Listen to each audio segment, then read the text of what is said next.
Hello, ladies and gentlemen.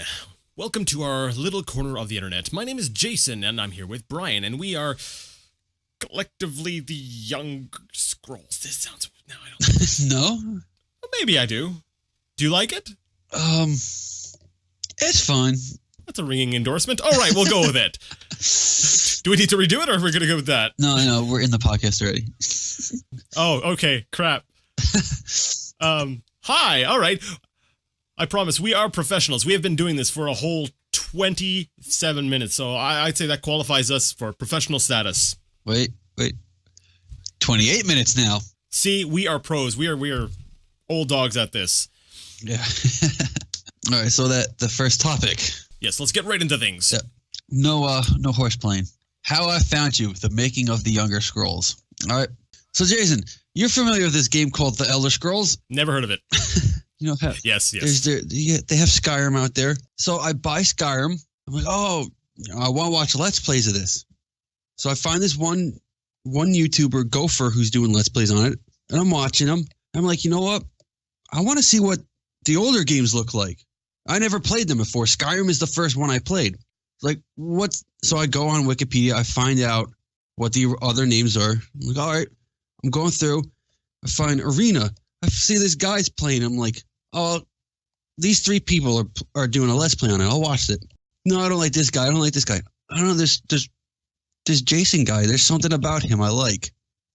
And then I subscribed to you because of that. And then you found out that I bash on Skyrim a lot. And then you stopped following me. No, then you're into Daggerfall. I'm going, go faster, go faster, go faster. Yeah, I feel like that at times. I'm like, I gotta get through this. But at the same time, you're like, I want to savor every moment of this. No, essentially that's the reason why we're the Younger Scrolls, because the Elder Scrolls is what brought us together. And then again, we're not old, so we're young. Yeah, I feel old at times.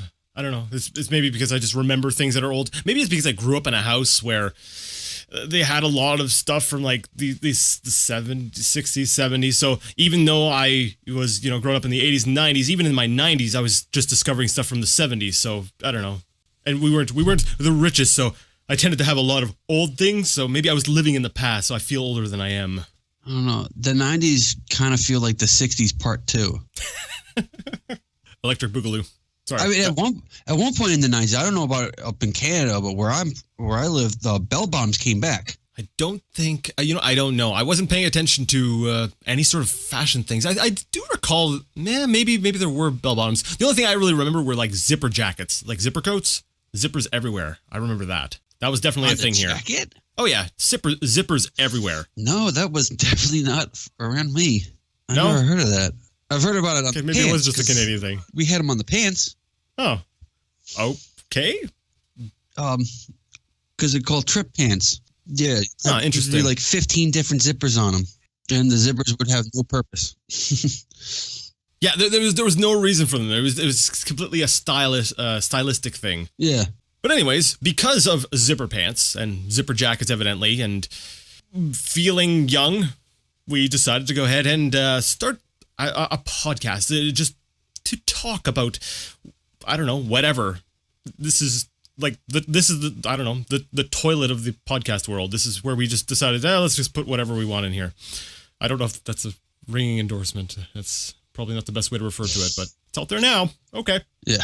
The next topic is it's October, and Halloween.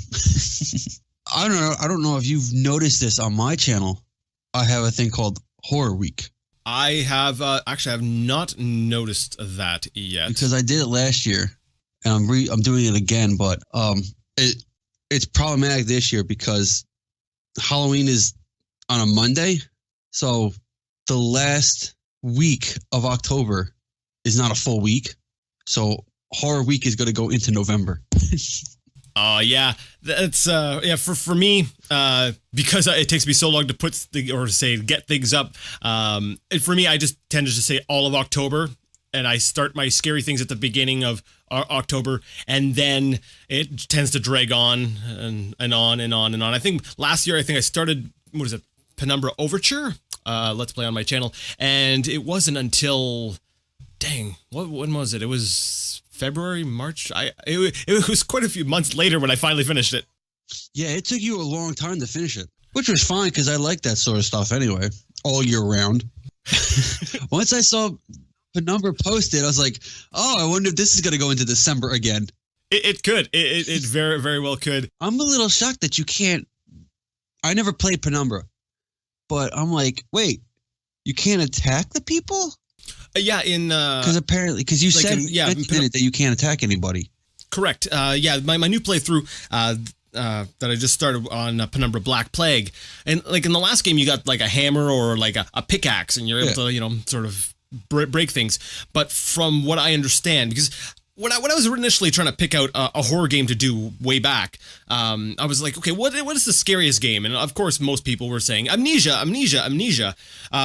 But I found Penumbra, and some people were saying, well, Black Plague is scarier than Overture because you can't fight back. You need to hide, and that's how kind of how I know. So that's how I will say learned that. I didn't learn it through gameplay. Well, I guess I kind of have been learning it because I've already encountered monsters, and I'm like, I don't even know where to hide half the time.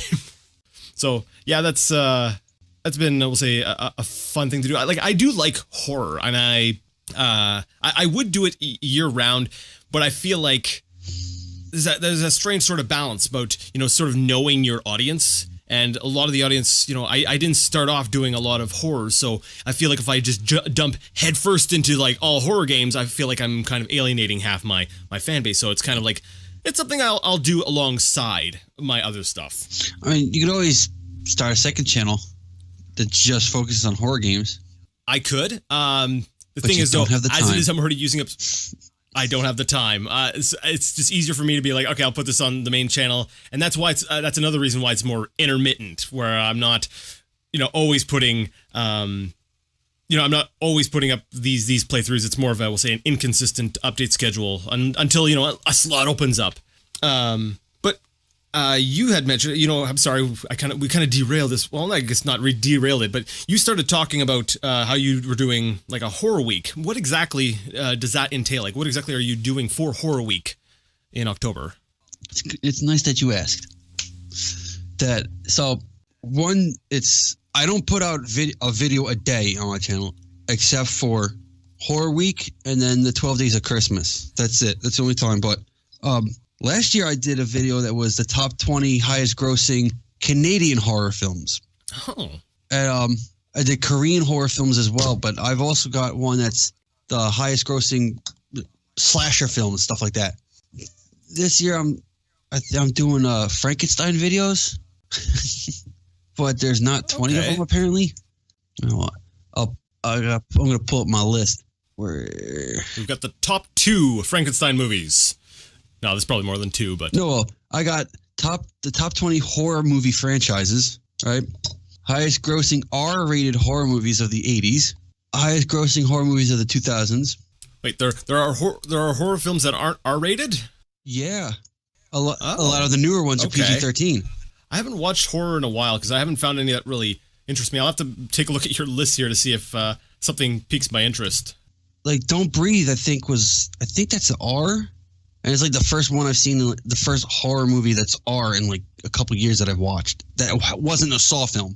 Yeah, and top 13 Frankenstein films because I could only find 13 that I can get the grossing numbers on it. Highest grossing horror movies of the 2010s. That list will change eventually. Highest grossing rated R horror movies of the 90s. Okay. And you said, but wait, on the 31st I'm doing the top 20 2016 horror films. Hopefully there's going to be 20 because some of them haven't come out yet. and have you have you seen any of these on the list yet, or are you still doing research on that one? Which list? We'll say the top 20 for 2016. Let's see. I've seen 2 out of the 15 on the list so far. Okay. Does it look promising so far for the list, or? Oh, well, the number one is for a bad year. The number one film on it is great. It's an amazing film. But then some of the other ones are like, it doesn't. Pride and Prejudice and Zombies. I can skip that. Just add zombies to anything. It's a horror flick. Yeah, and then there's another film called The Neon Demon I never even heard of. Or like The Shallows. Yeah, I want to watch a chick hang out on a rock with a shark circling around her. That's exciting. So if it was done well, I could actually see that being an interesting premise. Like there are some films that sound so ludicrously simple on paper. You're kind of like, oh, this is ridiculous. I would never watch this. But if it's actually executed well, I could actually see that being interesting. The Blair Witch. Yes, I actually like the Blair Witch Project, the original one. And that made a lot of money. Well, yeah, the budget, they spent very little on it, and the amount of, we'll say, people who watched it was quite high. So, your profit margin, that was awesome. What I liked about... They made $140 million on that film. Not too shabby. What I liked about the Blair Witch was, it was actually kind of funny because at the time, I remember people were actually... questioning, they're like, is this real? Was this real? Or was this was this all staged? There was actually a bit of an uncertainty, at least around here for a lot of people I remember hearing talking about it, if it was actually real or not. Sorry. The thing I actually liked about it, though, was how mysterious it was. I find too many horror films do the whole show the monster or show something really graphic. And I found the Blair Witch, I'm not saying it was a masterpiece, but I'm saying what it did do well was let your imagination run wild a little bit. Yeah, it definitely played on the confusion and hysteria of the unknown instead of just like don't breathe. There was a lot of it that they just told you, like, oh, well, do you not realize that I have intelligence that's above a 4-year-old? I can figure these things out. You don't have to tell me. Yeah, I find that's a trend with a lot of movies. Because I was actually thinking about this. I know we're getting a little bit off topic, but if I may for a second, I was thinking about various movies, and I was thinking what makes the old films sort of classic, and looking at some of the new ones, and I found the one difference that really stood out to me was newer films tend to explain everything. They work in some sort of exposition to explain why something happens or how something happens, whereas a lot of older films kind of left that for the viewer to figure out. They threw a bunch of small details in, but never explained how those details made sense. But if you, as the viewer, were watching it, you could go, oh, yeah, they said this, that makes sense. So, yeah, in, we'll say, horror films or even some films, I find some older or good ones, like there are still good films that are newer, they tend to respect the viewer a little bit more, respect the viewer's intelligence. Yeah. I got into an argument with a friend over the Rob Zombie Halloween because of stuff like that. I was like, I don't want to see him growing up because now I can sympathize as him. He's the villain. I'm supposed to hate him. I'm not supposed to go, oh, poor Michael. He was abused as a child. No, I'm supposed to go, what makes him so creepy? Why is he like that? And the fact that I don't know anything about him is what makes him more scary. And I honestly don't care about him torturing a hamster. That's not interesting. I don't want to... I'll just use the term Hollywood to refer to films in general, but they tend to like the sympathetic villain. Yeah, I don't like that. I should not be able to associate with the person I'm supposed to be hating. Like, it works in some cases, but I don't feel like it should be all the time. I don't know. I just don't think you should be able to go, oh, that villain, he's cool. Then is he really a villain if you can enjoy him? It blurs things. Yeah, well, it's kind of a philosophical thing, too, because it depends on what you mean by enjoying the villain. Like, if there's many different ways you can look at it. Like, in a way, it can make them scarier because, you have, we'll say, a villain that you sort of see the background story, and you can say, well, there are actually people in the world like that. And we'll say the more you can relate a villain to, we'll say, the real world, in a way, it's like, well, this guy could actually happen. This is something that could actually happen. And in a way, it can make it, we'll say, a little bit scarier. So it depends. Like it's we'll say, a little bit more of a complex thing that you can't just, we'll say, black or white. It's not like a blanket statement for everything. I do agree with you. In general, I don't want to sympathize. I don't want to be like, yeah, I'm going to cheer for the villain. You never want to feel like you're on the villain's side. I don't know. It can go both ways. But because it's, October, you're doing Penumbra. I went the last week of September. I'm going, I want to play a horror game, a scary game. Hello, Amazon. Yes, I will purchase Aliens Colonial Marines for $20, please. Oh my God, this game is horrible. This here is the true horror. You pay $20 for Alias Colonial Marines. And it was still overpriced. So how was that? I played it for about an hour. I was like, it's time to go to sleep. And then my friend comes over and like, oh, I got a game. We can do a co-op finally. Because, most games nowadays, they don't have two-player on the same TV anymore. I'm like, okay, we can play a campaign together. And so we're playing it. At one point, I think he almost started falling asleep because it just wasn't exciting. He comes over another day to help to finish it up, and he's complaining that it was boring. I'm like, all right, maybe it was boring. Maybe it wasn't exciting because we were playing it on easy. Let's turn on normal. And then, oh my God, we were like, this is ridiculous. How are we supposed to beat this? It's on normal. We can't figure out how to beat the game on normal. And then we find out there was a hole we were supposed to go crawl through. Hidden off to the side, but we continued. We played it for 3 days, and like this game is just, I don't like it. So we both give up. He's hated it the entire time he's been playing it. Okay, but when you made the switch over to normal, did you like just continue from where you left off? Yeah. Oh, okay, sorry. In my mind, I was like, wait. So on normal, they added a hidden hole that you needed to go through, but that's just me being stupid. Sorry. No, like I would not want to play it again. Because the first level is just, there's too many. It's not exactly cutscenes, but it's where the characters are talking to. They're using their headset to talk to somebody, and you can't do anything while they're talking on their headset. Apparently, because when you talk on your headset, the soldiers are not smart enough to be. They don't have the mental capacity to be able to walk and talk. So it's one of those situations where people are talking. You can still run around the room, but the doors are locked. And no, you can't walk at all. You're paused, and all you see is the guy's hand up to his ear. That's dumb. Yeah, I would call that a cutscene, but Sega, you done screwed up. Is it skippable? No. Oh, that's one of my greatest gaming sins. At least in Dishonored, when I started playing it the second time, I'm like, oh, I don't want to hear this conversation. Skip. Yes. That is one of the things that annoys me the most about games. It's like one of my I should do a list someday of like my top whatever gaming sins, whatever, you insert the number in there. We'll go with 10 or 20 because that seems to be the convention that we're using. But yeah, that's one thing is unskippable cutscenes and dialogue is terrible. As well as I would say unskippable tutorials, like hand-holdy tutorials. It kind of discourages you from replaying the game. Yeah. There are some tutorials out there that are actually good.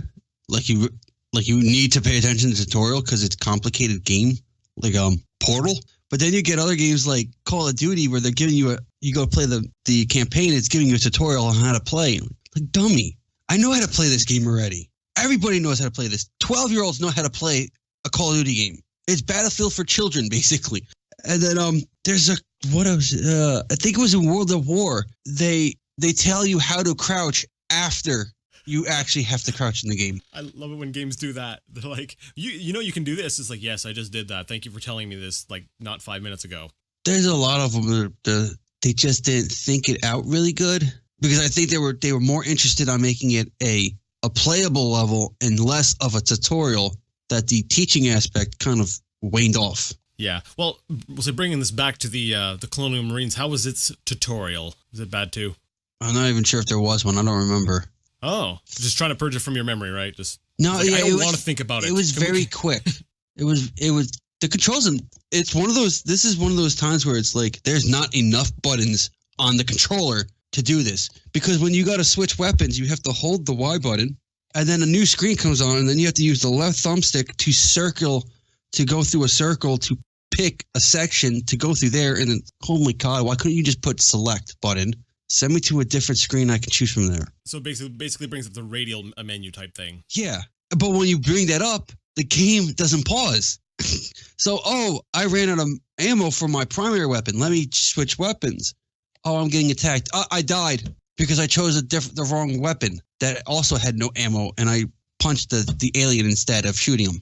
Now, like we'll say maybe play devil's advocate a little bit here, but maybe that was, we'll say, done intentionally to raise the tension, because I know, for example, one game I enjoyed on the Wii U is Zombie U.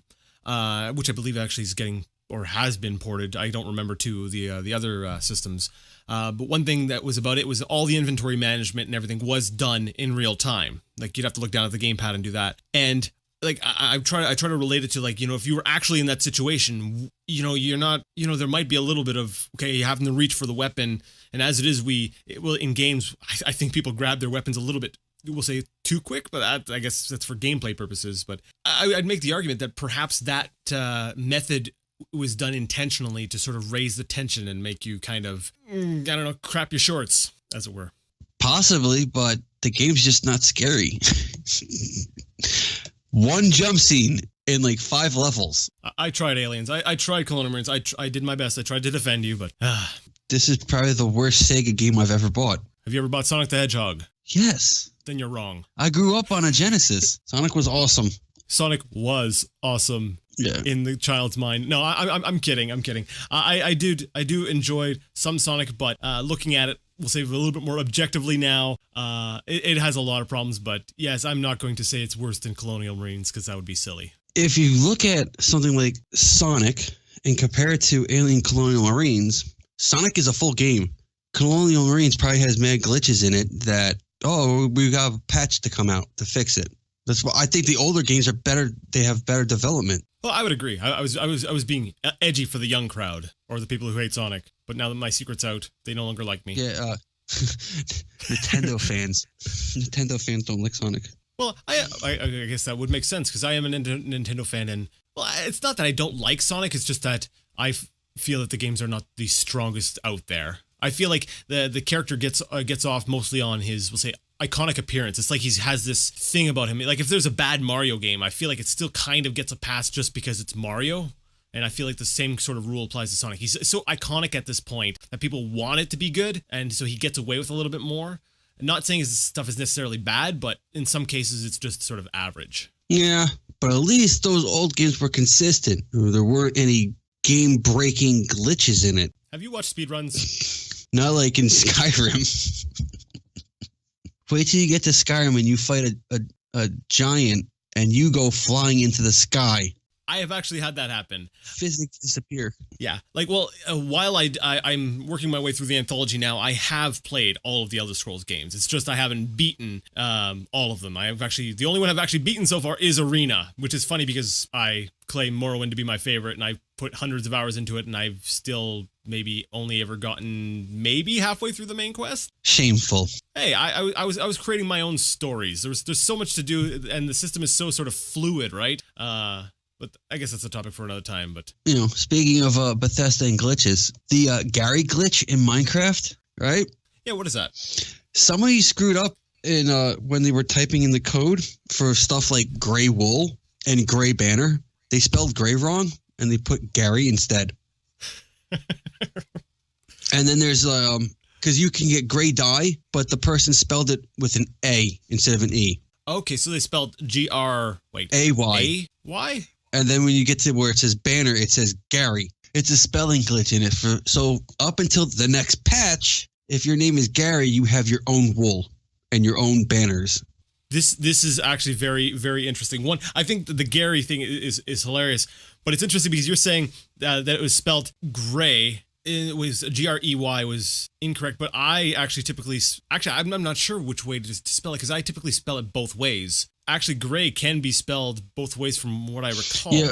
Yeah, I agree, but for the entire life of the game, it's always been spelled with an E. Oh, okay. So we're talking about consistency here. Yeah. So so it's more likely it was a typo of Gary than it was a misspelling of gray. Yeah. My bad. I misunderstood where we were coming from with this. Because most times you hear there's a glitch, it's like, oh, great. But I hear Gary glitch is like, oh my god, that's hilarious. We spelled the name wrong. Because there's other glitches in the game that are just like, oh, you can totally just utilize it for your benefit, and people may think it's cheating. Because at one point there was you had to put a block down, mine it, switch your hand over to that same amount of block and put it down, and it would duplicate. It's like, I love that glitch because you would just constantly glitch out, reproduce, duplicate diamonds for anything you want. But they got rid of that which because it's kind of like that kind of is game breaking. But this doesn't really change anything. It's just goofy. It's a goofy glitch, which you don't get too many goofy glitches. Yeah, well, when it comes to like duplicating is like I'd say one of the more, we'll say, old and common glitches that you find in all kinds of games, like right from like Pokemon to like I remember Phantasy Star Online. There was a lot of duplication. Really? And yeah, it tends to be one of the biggest, we'll say, glitch types. Now, just for my own information here, so the Gary glitch was basically just a typo. Is that basically you just misspelled things with, we'll say, hilarious results? Correct? Yeah. Okay. Because to me, I've always referred to glitches more so as, we'll say, code working in a manner that was not intended. And this time it's code working that somebody just didn't spell it right. Fair enough. I'm sorry, I was just trying to remember. I had what was it I was playing the other day, and I had the same thing. There was this one of those typos, one of those embarrassing typos, and you're just like, oh dear. Daggerfall? Actually, Daggerfall is a great example. Why did I think of Daggerfall? Daggerfall's got so many problems with the way things are written. Oh, Daggerfall. You know, it's so prevalent that it's like, how did you miss that? Like, I have to believe that they saw it and they just didn't have time to fix it because it's so obvious. It's like either they did no testing or they did testing and figured we've got much bigger problems in this game than just some typos. So they tried to fix other things. Being that Bethesda is from America, you obviously would go, well, they have to speak English. They know English. So why can't they write English? There's been plenty of times where you've been reading something and go, wait, oh no, I added words in to make the sentence sound right. Yep. Or the grammar is missing because I'm starting to think that they had interns double check and the interns don't get paid, so they don't care. It could be. It would be interesting to see what the environment was like during the development of Daggerfall. When did Daggerfall come out? 96? It sounds about right. Yeah, 90. I think 96 was right because Arena was what, 94, I think. Because I was gonna say, hey, it's the 80s. And then I'm like, wait, I don't think the games are that old. No, they're 90s. It's crazy when you look at how fast like graphical technology and everything has advanced. Because you see stuff like that and you want to say 80s, but no, the 80s was actually a lot more primitive than that. Yeah, there's this section in the graphics growth period that I can't deal with at all. Like when we get to Nintendo 64, I can't stand those graphics. And PlayStation 1. Oh yes, early 3D. It's definitely aged the least well out of, we'll say, all the different graphical styles. But then everything before it was good graphics. I had no problem with any of that stuff. But then you get 64 and PS1, it's like, this is nasty. And then PlayStation 2, it's like, oh, it's better. PlayStation 3, oh, it's better. And then, oh my God, these are the greatest graphics I've ever seen. Yeah, well, it's because they made that jump to 3D. The initial jump to 3D would be like the equivalent of the initial jump to 2D. Because, if you look back at like the Atari 2600 and you look at like the number of we'll say even pixels that were being displayed on the screen. It's you can kind of draw a comparison to that because you look at the number of polygons that the early PlayStation was putting on the screen, and you're kind of like making a similar count. Well, maybe a little. Actually, I'd say maybe a similar count. So. Pit Trap. You remember Pit Trap from Atari? Pit Trap. I'm not familiar with Pit Trap. Pitfall. Or was it I'm familiar Pitfall? with. I think it was actually Pitfall. I think that was the name of it. Yes, Pitfall. Actually, I believe I have that around here somewhere. Because just like, what the hell is this thing moving around? Oh, that's my character. Use your imagination. Oh, it's Indiana Jones. Yeah, pretty much. When it's a stick with a triangle on it. Yeah, the Atari 2600 games it was a lot more about like this symbolizes something else. It doesn't look entirely like this, but if you use your imagination and squint a bit, this here is a spaceship or this here is a person. Yeah, the spaceship is not peeing. Those are missiles coming out of it. Because the logical assumption when you see something that looks like a spaceship shooting something out of the front is to say, oh, it's peeing. And then if it comes at the rear, it's pooing on the planets. Yes, these are the logical conclusions we come to. Because the graphics are just that bad. Yeah. We don't know. It's why is this ship purple? Prince. It's owned by Prince. What's owned? Oh, Wow. Okay. That joke went over my head, circled back around, and then hit me in the back. I got it eventually. I was like, Did it do a barrel roll first? oh yes, of course. Always do barrel rolls. There's this other game that whether they went to try to make it even like it's still the 3D triangle stuff, but they're trying to make it even better, and it was like horrible because they spent so much time on trying to get the graphics to be good that the gameplay suffered entirely. So a lot of modern games. Yeah, but it was a flight simulator. I can't remember, but it's the one where if you just randomly crash into the wall, a head would appear. Go, where did you learn how to fly? I have not seen this one. Yeah, because I remember it, but then I happened to see it on an episode of Angry Video Game Nerd. I was like, oh my god, I hate that game. Oh, I'll have to do some research to see what that is, or we'll have to find the name and exchange that later. I want to see this. Or if listener knows it, they can just tell us. Speaking of continuing glitches throughout time, The Elder Scrolls 6 is one big glitch. I think that's where you were going with this. Yeah, probably right now it is since they're still working on it. I think that the Sage, that book that you had read in one of the episodes. Okay, yeah. You remember I had left it as a comment, The Elder Scrolls 6, The Sage, that should be the next one. I do remember that comment, yes. That storyline was actually really well written, and it could be, I would like to see that as a standalone game. I think they really could do that. Just turn the books into standalone games. I don't think it, like, I like the idea, but I don't think it would be successful for the same reason that, well, maybe not for the exact same reasons, but for some of the same reasons that, like, Redguard and Battlespire never really took off, is because Elder Scrolls has become so ingrained with the we'll say the idea of a free roaming world, a big world where you're doing a bunch of different things and have all these side quests that we'll say focusing in on just one story. But then again, I'm making the assumption that you mean something like Redguard or Battlespire and not just say, hey, this is the main quest and it revolves around this guy. So never mind. What I'm saying is maybe not that relevant, but I'm arguing with myself at this point. Like, wait a minute. No, I'm wrong. Sorry. Yeah, that would be cool. I like the subject matter. Actually, another character I would like to see his story. There's another character, the Ebony Warrior. Oh, yes. Because isn't that the guy in Skyrim? Well, he's in. I think it was something like he was in the original story for Oblivion. Like he's mentioned in Oblivion, and then you find him in Skyrim, and you have to be a level 80 before he appears. Yes. And then he knows all the dragon shouts and has all the is essentially a mob boss. In my opinion, he's the boss after you beaten the game. So he's like the real final boss. He's the boss after Mirok. But I've never gotten my level up high enough to actually play against him. The Ebony Warrior. There's in one of the books in Oblivion, they mention this Redguard god, and they give a description of him, and the description fits the Ebony Warrior. So there's this little theory that you're actually fighting that god. But in Skyrim, they completely erased him from all the books. That particular deity doesn't exist, which is weird. Really? Yeah. Well, it wouldn't be the first time. I find they have this tendency of rewriting and stepping on their own canon. I'm sure they do. Because the thing is, like, the Ebony Warrior, if the Ebony Warrior is in fact this Redguard deity, he is basically Talos, but Redguard. You know what I'm saying? Yes, in theory. Because he was a human that became a god. Gotcha. Okay. Yeah,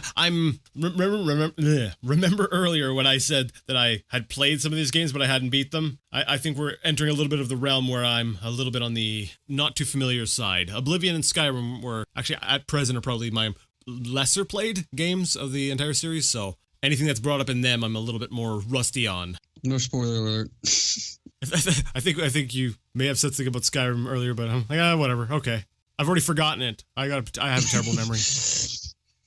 There we go. We can spoil everything. It doesn't matter. By the time I get to the games, I'll be like, what was this game about again? You're going to go, wait. It's all good. Who's Mirok? Why does it sound familiar? Because actually, in the game, you have to go walk around and try to figure out who the hell Mirok is. And is it like an actual investigation? Yeah, because it's part of the storyline for Dragonborn. But is it like an actual story? Is it like an actual investigation, or is it follow this, we'll say, a quest marker to the next clue? Go ask around town to find out who Mirok is. Okay. But then, like, the second time I go to do it, like, I already know who he is. I don't want to have to ask these people again. But see, that's the joy of a role-playing game. You are not you. You are not the player. You're playing the role of a character who doesn't know this. No. The characters I play have telepathy, so they can communicate to the next one. Gotcha. Okay. Even though the first time I played it, I was in Imperial, but I didn't do Dragonborn. I forget I think I played an Imperial the second time, but then the third time I played as an Orc, and him and my fourth character, a Khajiit, they have telepathy. Okay. and it's all in character. You're like, this is my character. This is what they do. They pull information from other dimensions and through time, and they're like they know this information. They don't need to be doing this. The game is oppressing my ability to roleplay. Yeah. When the new Elder Scrolls comes out, are you going to pre-order it? No. Why won't you pre-order it? Because I don't pre-order games because it is stupid. Yeah, I don't either. At one time, it would have been okay. I could see the reasoning for it, but everything's digital. We're not going to run out of bytes. You know, it's not going to happen. It boggles my mind. Yeah, it's like why we're pre-ordering with COD. When you pre-order, you get extra gun skins and a new weapon. It's like, okay, but is that really worth an additional $30 to buy it a week ahead of time? But then I can't play it that week when I bought it. I have to wait for everyone else to get it. So why am I pre-ordering it? And then the name pre-order doesn't make sense, because if pre means before, so before you order it, you ordered it. That's a contradiction. I think you just broke my brain. Pre-order. I think it's probably they probably just worded it pre-order because it's shorter than saying purchasing a game before it's out. Yeah. It's just snappier to be like it's pre-order. The same thing with like but yes, like preheating an oven. The oven can only be not heated and heated. No, I need to heat it before I heat it. I have to heat it before I turn it on. That's why I always take out my hair dryer and I always blow it into my oven to heat it up before I actually turn on the oven. I preheat my oven all the time. Wait, why do you have a blow dryer? Your hair is short. My hair is magnificently long and flow. No, it's not. Well, there's two reasons. One, actually, the main reason is it's not mine. It's really your wife's. Yes, it's really my wife's. But I have used it on occasion. Yeah, because my hair is to the ears. Oh, the one day I went to go do it, I was like, you know what? For whatever reason, it curls at the bottom. I want to see if using a hair dryer. Is that going to fix the problem of it curling? Oh my God, my ears were on fire. I think I actually did damage. I think I actually had second-degree burns on the back of my ears. Like, oh my God, how do women use these things? It's insane the amount of heat that comes out of that thing. I must have been holding it too close. See what happens? See, this is the logical progression. We started talking about pre-orders and we ended with getting burned. Yeah, well, either way, you get burned. Put those two together, people. Exactly. So don't preheat your ears. And don't pre-order. Yeah, like with the pre-orders, when the Dreamcast was around, it made sense to pre-order because, you know, the next Sega's putting out the next Sonic game.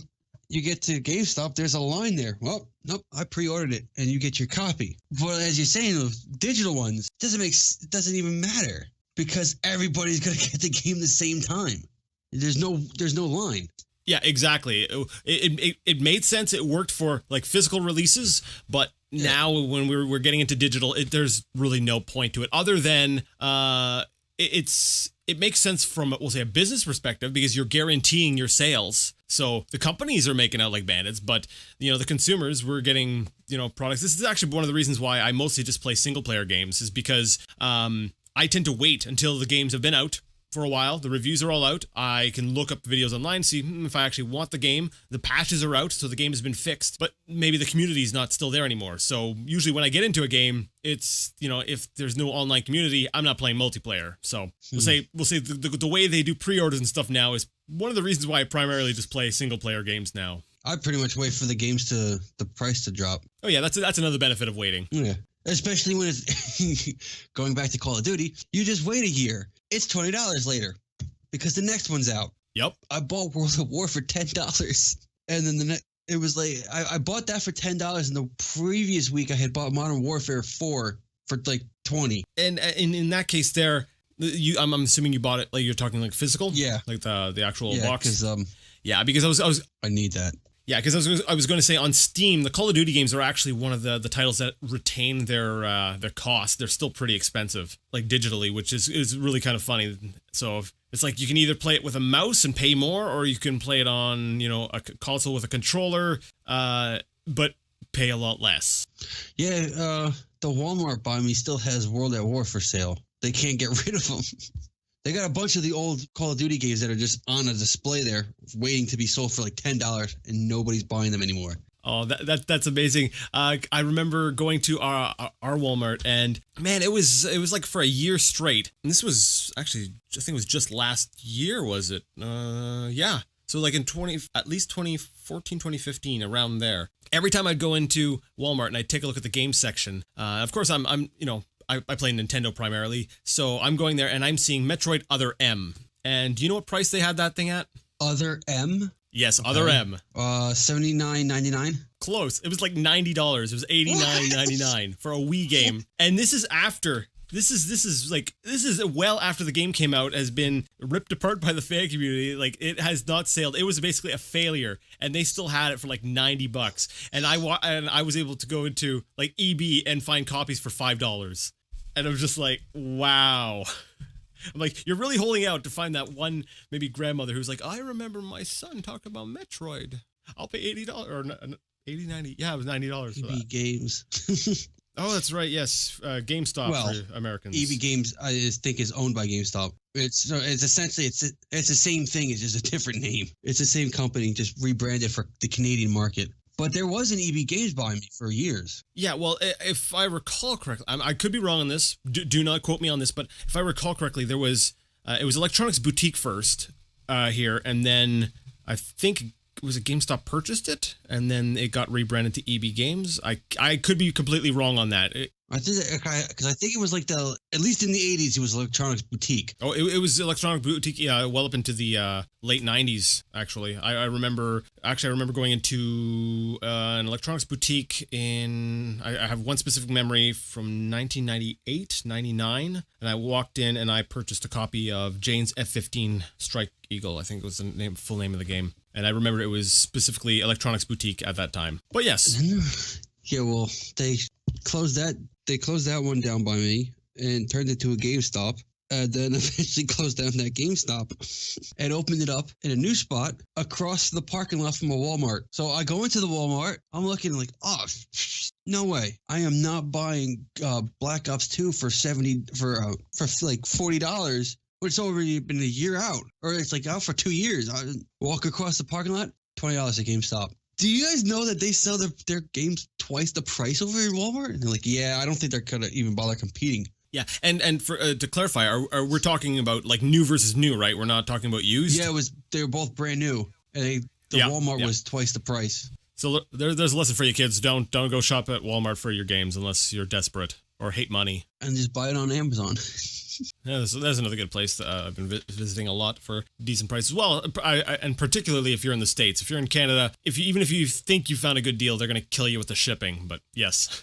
Yeah, but even if the game is like $9 here, it's only $11 in Canada. Yeah, but our shipping is terrible. If there's anything I learned about the Canadian dollar versus the American dollar, you add 2, and that's the equivalent. Because like if you get a comic book, it'll say $10.99 US, $12.99 can.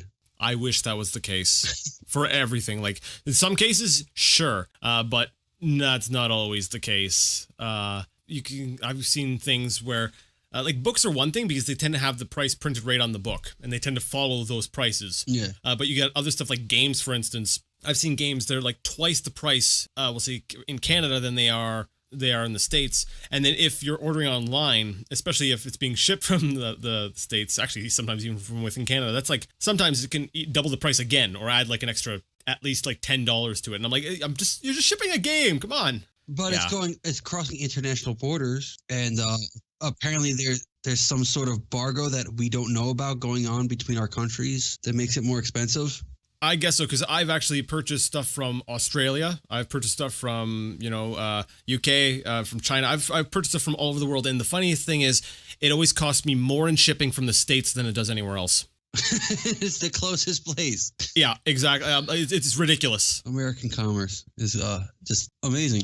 That's absolutely ridiculous. I do have to go, so I don't know how we're gonna wrap this up. That's the end of the show. Goodbye. Yeah. No exit thing. We're not gonna bother plugging anything. Yeah, tune in. If you don't know where month. to find us, you tune in next month when we'll actually give you our contact information. Yeah.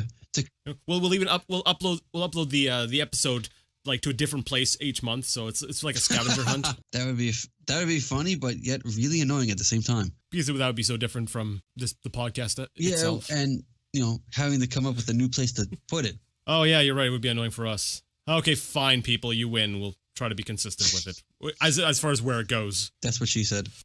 And I think we're done on that. I have been Jason. I am Brian. And hopefully you weren't bored. Goodbye. Bye.